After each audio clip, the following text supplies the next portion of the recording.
नमस्कार दोस्तों, मैं हूं आपका दोस्त प्रदीप कुमार भांगड़े। आपका इस कार्यक्रम में स्वागत है, जिस कार्यक्रम का नाम है आपके अनुरोध पर। दोस्तों, आज मैं आपको बताऊंगा दादा साहब फाल्के के जीवन परिचय के बारे में। दोस्तों, वीडियो अच्छा लगे तो अपने दोस्तों में जरूर शेयर करें। दादा साहब फाल्के, इनका पूरा नाम दादा साहब फाल्के का असली नाम था ढूंढी राज गोविंद फाल्के। उनका जन्म 30 अप्रैल 1870 को महाराष्ट्र के नासिक में एक मराठी परिवार में हुआ था। उनके पिता संस्कृत के विद्वान थे। दादा साहब ने अपनी शिक्षा कला भवन बड़ौदा से पूरी की थी। वहां उन्होंने मूर्ति कला, इंजीनियरिंग, चित्रकला, पेंटिंग और फोटोग्राफी की शिक्षा ली। 1910 में तब वे मुंबई के अमेरिका इंडिया पिक्चर्स पैलेस में द लाइफ ऑफ क्राइस्ट दिखाई गई थी।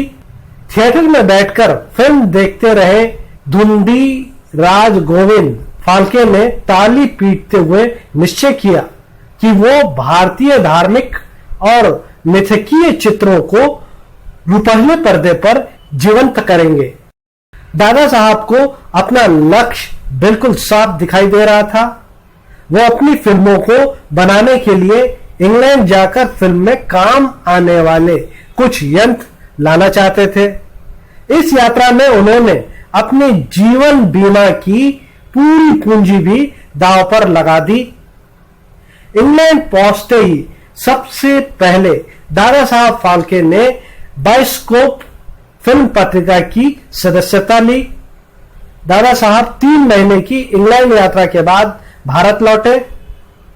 इसके बाद उन्होंने बंबई में मौजूद थिएटरों की सारी फिल्में देख डाली।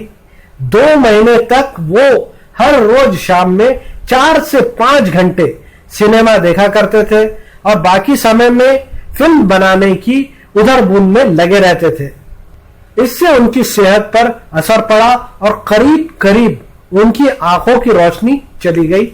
इसके बाद दादा साहब फाल्के ने शुरू की वो फिल्म जिसे आज हम हिंदुस्तान की पहली फीचर फिल्म राजा हरिश्चंद्र के नाम से जानते हैं। दादा साहब अपनी इस फिल्म के सब कुछ थे। उन्होंने इसका निर्माण किया, निर्देशक भी वही थे, costume design, lightman, camera department भी उन्होंने संभाला। वही फिल्म की पटकथा के लेखन भी उन्होंने किया। 3 मई 1913 को इसे कोरोनेशन सिनेमा बॉम्बे में रिलीज किया गया। यह भारत की पहली फिल्म थी। राजा हरिश्चंद्र की सफलता के बाद दादा साहब फाल्के ने पीछे मुड़कर नहीं देखा। इसके बाद बिजनेसमैन के साथ मिलकर फाल्के ने फिल्म कंपनी बनाई। कंपनी का नाम था हिंदुस्तान फिल्म्स। ये देश की पहली फिल्म कंपनी थी। उन्होंने एक मॉडल स्टूडियो भी बनाया था। वो अभिनेताओं के साथ साथ टेक्नीशियनों को भी ट्रेनिंग देने लगे, लेकिन जिंदगी के अच्छे दिन ज्यादा समय तक नहीं रहे।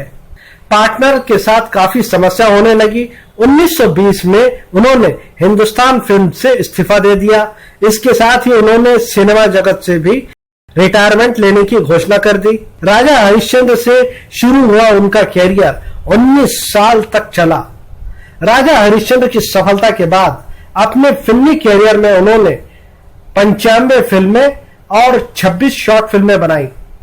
उनकी बेहतरीन फिल्मों में मोहिनी भस्मासुर 1913, सत्यवान सावित्री 1914, लंका दहन 1917, श्री कृष्ण जन्म 1918 और कालिया मर्दन 1919 में रिलीज हुई। उनकी आखिरी मुख्य मूवी सेतु बंद थी और आखिरी मूवी गंगा अवतरण थी। उनके सम्मान में भारत सरकार ने 1959 में दादा साहेब फाल्के अवार्ड देना शुरू किया। ये भारतीय सिनेमा का सबसे प्रतिष्ठित पुरस्कार है। सबसे पहले ये पुरस्कार पाने वाली देविका रानी चौधरी थी। 1971 में भारतीय डाक ने दादा साहेब फाल्के के सम्मान में एक डाक टिकट जारी किया जिस पर उनका चित्र था। दादा साहब फाल्के ने दोबारा से फिल्म में प्रवेश किया, लेकिन उन्हें वो ख्याति प्राप्त नहीं हुई। सन 1944 16 फरवरी को उनकी मृत्यु हो गई। तो उम्मीद करता हूं दोस्तों मैंने आपको जो जानकारी दी है वो आपको जरूर अच्छी लगी होगी। तो इसी के साथ अपने दोस्त प्रदीप कुमार बागड़े को इस कार्यक्रम से जाने की इजाजत दीजिए।